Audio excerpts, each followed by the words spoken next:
సెలవు గుర్తు పిత పుత్ర పరిశుద్ధాత్మ నామమున ఆమేన్.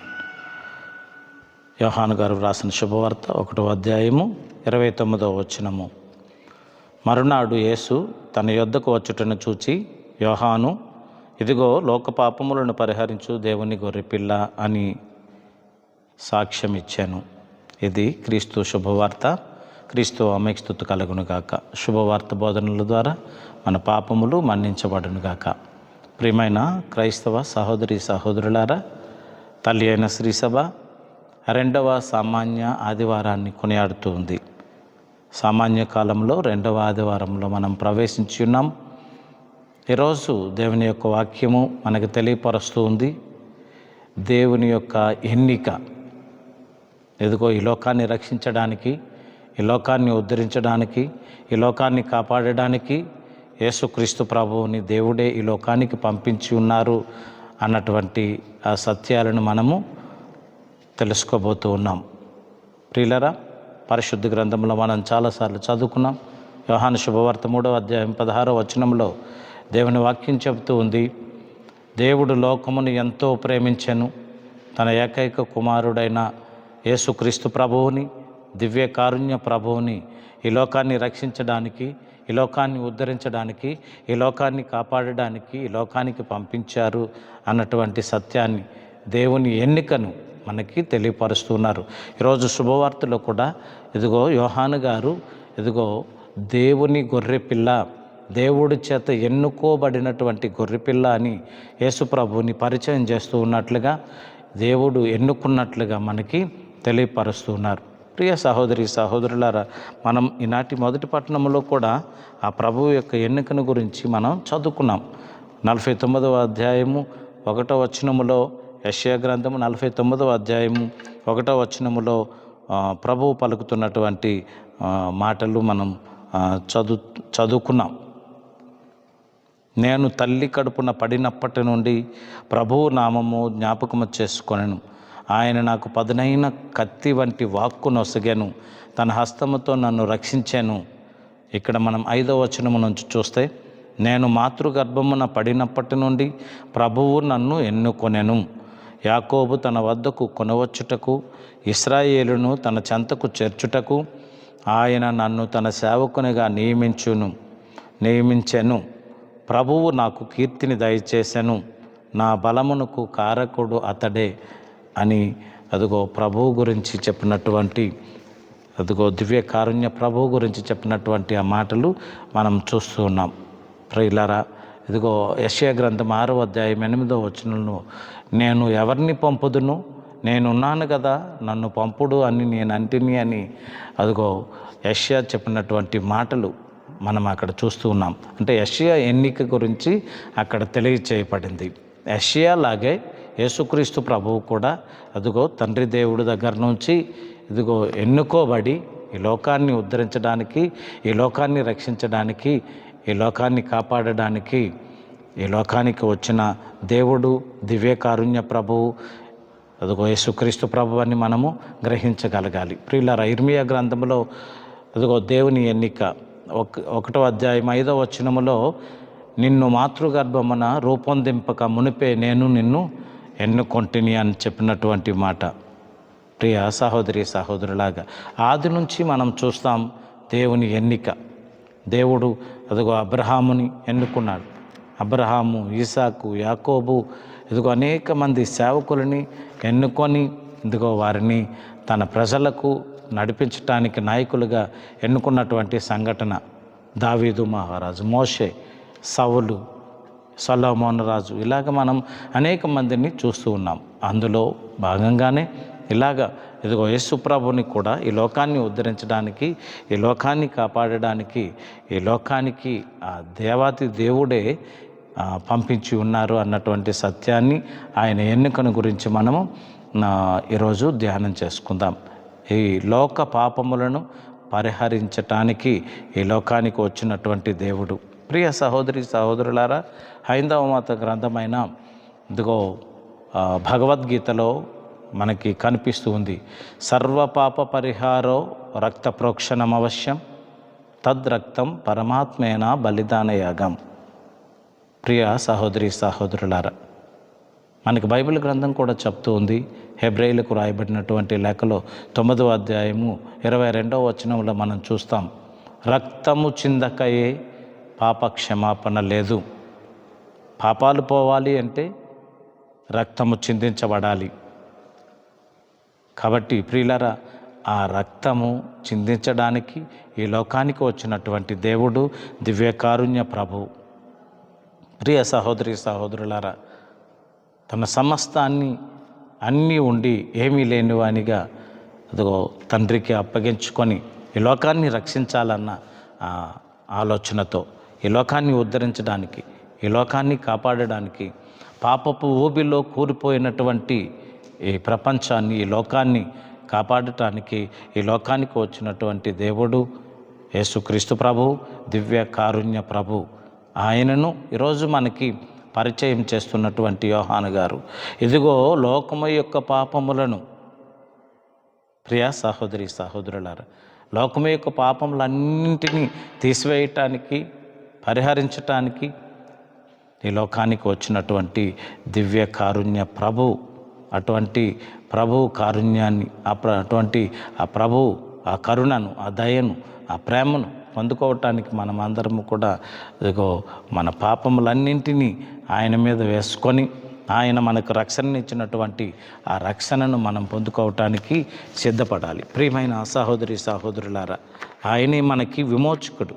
ఆయనే మనకి మన పాపాలను తీసివేయటానికి, ఈ మన పాపముల నుంచి మనల్ని రక్షించడానికి ఈ లోకానికి వచ్చినటువంటి దేవుడు. ఆయన పుట్టినప్పుడే ఆయనకి ఏ పేరు పెట్టాలో మనం దేవదూత చెప్తూ ఉన్నప్పుడు మనం మత్తయి శుభవార్తలో చూస్తాం. మత్తయి శుభవార్త 1వ అధ్యాయము 21వ వచనములో మనం చూస్తాం, ఇదిగో ఆయనకు యేసు అని పేరు పెట్టుము, ఎందుకంటే ఆయన తన ప్రజలను వారి పాపముల నుండి రక్షించును. అవును ప్రియులరా, మన పాపముల నుండి రక్షించడానికి, మన పాపములన్నిటినీ తీసివేయటానికి ఈ లోకానికి వచ్చినటువంటి దేవుడు దివ్య కారుణ్య ప్రభువు, యేసుక్రీస్తు ప్రభు. అటువంటి ఆ దివ్య కారుణ్య ప్రభువుని దేవుడే ఎన్నుకున్నారు, దేవుడే ఆయనను ఈ లోకానికి పంపించారు అన్నటువంటి సత్యాన్ని, దేవుని ఎన్నికను మనము గుర్తించగలగాలి. ప్రియ సహోదరి సహోదరులారా, హెబ్రేయులకు రాయబడినటువంటి లేఖలో 9వ అధ్యాయము 12వ వచనములో మనం చూస్తాం, ఇదిగో ఆయన తన రక్తమునే తీసుకొని పోయి మనందరికీ శాశ్వత రక్షణము ప్రసాదించారు అన్నటువంటి సత్యాన్ని అక్కడ వ్రాసి ఉంచారు. పౌలు గారు చెప్తున్నటువంటి మాట, బలిని అర్పించుటకు గాను ఆయన అదుగో అతి పవిత్ర స్థలమును ప్రవేశించినప్పుడు ఆయన తనను తాను సమర్పించుకున్నారు. అందుకే ప్రతి గురువు, ప్రతి దివ్య బలి పూజలో, మధ్య పూజలో పాత్రను అందుకొని చెప్తున్నటువంటి మాట, ఇది అనేకుల పాప పరిహారార్థము చిందబడిన రక్తపు పాత్రము అని. ప్రియ సహోదరి సహోదరులారా, అనేకుల కోసం, ఈ లోకంలో ఉన్నటువంటి పాపములన్నింటి కోసం ఆయన తనపై వేసుకొని అదుగో ఆయన ఈ లోకాన్ని రక్షించారు, ఉద్ధరించారు, అదుగో లోకాన్ని కాపాడారు. ప్రియ సహోదరి సహోదరులారా, మనం పూర్వంలో, మనం ఆదికాండంలో చూస్తాం, పాపం యొక్క జీతము మరణం. మనం రోమీయులకు రాయబడిన లేఖ 6వ అధ్యాయం 23వ వచనములో అక్కడ వాక్యం చెబుతూ ఉంది, పాపం యొక్క జీతము మరణము. మనం పాపం చేసినటువంటి మన అందరము కూడా మరణాన్ని చవి చూడవలసింది. కానీ మన పాపాన్ని ఆయన మీద వేసుకొని ఆయన శాపంగా మారి మనందరినీ రక్షించారు. ఆయనని దేవుడే ఎన్నుకొని ఇదిగో మన కోసం ఈ లోకానికి పంపించారు. మన ఆదికాండంలో ఇక్కడ మనం చూస్తాం కదా, ఆదికాండం 6వ అధ్యాయము 5, 6 వచనాలను చూస్తే అక్కడ భూమి మీద ఉన్నటువంటి మనుషులందరూ కూడా పరమ దుష్టులైపోయారు అని చెప్పి వాక్యం చెబుతుంది.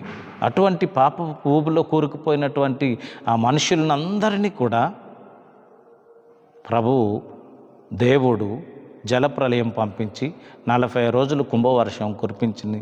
అదిగో ఆ జనం అందరినీ కూడా నాశనం చేసినట్లుగా, నోవా జలప్రలయం ద్వారా ఈ లోకాన్ని నాశనం చేసినట్లుగా మనము చూస్తూ ఉన్నాం.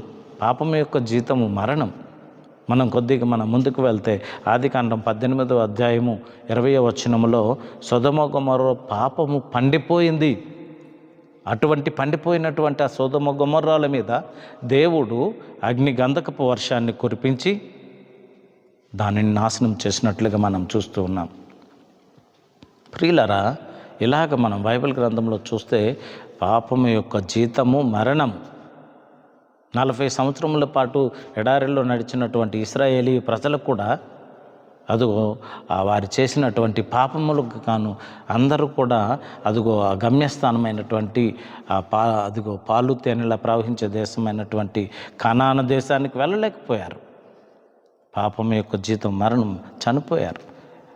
దేవుడు తన మనసు మార్చుకొని ఇదిగో ఇంకా నాశనం అవ్వకూడదని చెప్పి, ఈ ప్రపంచం ఈ లోకం నాశనం అవ్వకూడదని చెప్పి ప్రభువే తన ఏకైక కుమారుడైన యేసుక్రీస్తు ప్రభువుని ఈ లోకానికి పంపించి ఈ లోకాన్ని ఉద్ధరించడానికి, ఈ లోకాన్ని కాపాడడానికి, ఈ లోకం ఇదిగో పాపపు ఊబిలో కూరుకుపోయినటువంటి లోకాన్ని బయటికి తీసుకొని రావటానికి దేవుడే ఇదిగో తన ఏకైక కుమారుడిని పంపించి ఉన్నారు. ప్రియ సహోదరి సహోదరులారా, యోహాను గారు రాసిన మొదటి లేఖలో 4వ అధ్యాయము 10వ వచనంలో మనం చూస్తాం, మనము దేవుడిని ప్రేమించితమని కాదు కానీ, మన భక్తిని బట్టి కాదు కానీ, మన త్యాగక్రియలను బట్టి కాదు కానీ, దేవుడే మనలను ప్రేమించి ఎదుగో రక్షకుని పంపించారు అన్నటువంటి సత్యాన్ని మనము అక్కడ చూస్తూ ఉన్నాం.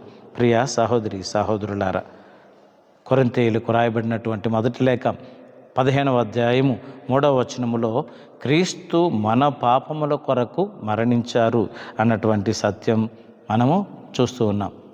ప్రియ సహోదరి సహోదరులారా, మనం పాడుతున్న పాటల్లో కూడా పాడుతాం, ఎవరి కోసమో ఈ ప్రాణత్యాగము, ఎవరి కోసమో ఈ శిలువ యాగం. ఈ ప్రాణత్యాగము, ఈ శిలువ యాగము మనందరి కోసం, మన పాపములను మన్నించడం కోసం, మన పాపముల నుండి మనల్ని విముక్తులను చేయడం కోసం ఆయన మన పాపములన్నీ. అందుకే ఈరోజు యోహాను గారు చెప్తున్నారు, లోకము యొక్క పాపములనన్నిటినీ మోసుకొని పోవటానికి ఇదిగో వచ్చినటువంటి గొర్రెపిల్ల అని చెప్తున్నటువంటి మాట. ప్రియ సహోదరి సహోదరులారా, ఇదిగో మనం పరిశుద్ధ గ్రంథం హెబ్రీయులకు రాయబడినటువంటి లేఖ 9వ అధ్యాయము 12వ వచనములో చూస్తూ ఉన్నాం. అతి పవిత్ర స్థలమును చేరినప్పుడు తన రక్తముని తీసుకొని పోయి మనందరికీ కూడా శాశ్వత రక్షణనిచ్చారు అన్నటువంటి ఆ మాటలు మనము చూస్తూ ఉన్నాం. ప్రియ సహోదరి సహోదరులారా, మనందరి కోసం, మన పాపములన్నిటినీ తీసివేయడం కోసం, మనల్ని రక్షించడం కోసం, మనల్ని ఉద్ధరించడం కోసం ఈ లోకానికి వచ్చి ఉన్నారు. కాబట్టి ప్రియులారా, ఆయన యందు మనము రక్షించబడతాం. ఆయన యందు, అందుకే ఆయనకు యేసు అని పేరు పెట్టారు. యేసు అంటే రక్షకుడు, రక్షించేవాడు. తన ప్రజలను వారి పాపముల నుంచి రక్షించడానికి ఈ లోకానికి వచ్చినటువంటి దేవుడు. అపోస్తలుల కార్యములు 4వ అధ్యాయము 12వ వచనములో మనం వాక్యం చూస్తాం, ఆయన యందు తప్ప వేరొకని యందు రక్షణ లభింపదు. రక్షణ కలిగించు నామము ఈ ప్రపంచంలో వేరొకనికి ఇయ్యబడలేదు. రక్షణ కలిగించు నామము, రక్షకుడు, రక్షించేవాడు, ఉద్ధరించేవాడు, కాపాడేవాడు ఆ యేసుక్రీస్తు ప్రభువు మాత్రమే అన్నటువంటి సత్యాన్ని మనం గ్రహించుకుంటూ, ప్రియులరా, ఇదిగో దేవుడు మన కోసం అదిగో ఆ ఏకైక కుమారుడైన యేసు ప్రభువుని గొర్రె పిల్లలాగే లోకం యొక్క పాపములన్నింటినీ తీసివేయటానికి ఈ లోకానికి పంపించినట్లుగా, ఎన్నుకున్నట్లుగా మనము పరిశుద్ధ గ్రంథంలో ఈరోజు ధ్యానం చేస్తూ ఉన్నాం. ప్రియ సహోదరి సహోదరులారా, మనం అటువంటి ఆ రక్షణను పొందుకుంటూ ఉన్నామా? అటువంటి ఆ రక్షణలో పాలు పంచుకుంటూ ఉన్నామా? పాపుల రక్షకునిగా ఈ లోకానికి వచ్చినటువంటి, పాపులమైనటువంటి మనల్ని అందరినీ రక్షించడానికి, ఉద్ధరించడానికి, కాపాడడానికి ఈ లోకానికి వచ్చినటువంటి ఆ ప్రభువు రక్షణను మనం అంగీకరిస్తూ ఉన్నామా? ఆయనను అనుసరిస్తూ ఉన్నామా? ఆ రక్షణను పొందుకోవటానికి సిద్ధపడుతూ ఉన్నామా? ఒక్కసారి మనం ఆత్మ పరిశీలన చేసుకుందాం. మన కోసం ఎన్నిక చేయబడినటువంటి ఆ ప్రభు, మన కోసం ఎన్నుకున్నటువంటి ఆ దివ్య కారుణ్య ప్రభువుని మనము అదిగో అనుసరిస్తూ ఉన్నామా? ఆలకిస్తూ ఉన్నామా? ప్రియ సహోదరి సహోదరులారా, కాబట్టి మనమందరము కూడా ఆ ప్రభువు మాటలను ఆలకించుద్దాం. రోమీయులకు రాయబడిన లేఖ 5వ అధ్యాయం 12వ వచనంలో ఏలైనా మానవులందరూ పాపము కట్టుకొనిరి అన్నటువంటి మాట మనము చూస్తూ ఉన్నాం. ఈ ప్రపంచంలో ఎవడు నీతిమంతుడు లేడు. రోమీయులకు రాయబడిన లేఖలోనే మనం 3వ అధ్యాయం 10వ వచనంలో చూస్తాం, నీతిమంతుడు లేడు, ఒక్కడునూ లేడు. ఈ ప్రపంచంలో అందరూ కూడా పాపాత్ములమే.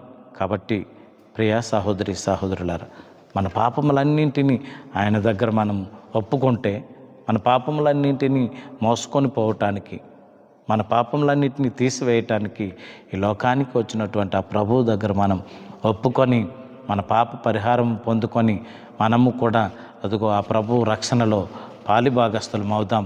ఆ ప్రభు యొక్క దీవెనలను ఆశీర్వాదాలను పొందుకుందాం. ప్రియ సహోదరి సహోదరులారా, ఈరోజు దేవుని యొక్క వాక్యం మనకి తెలియపరుస్తున్నది.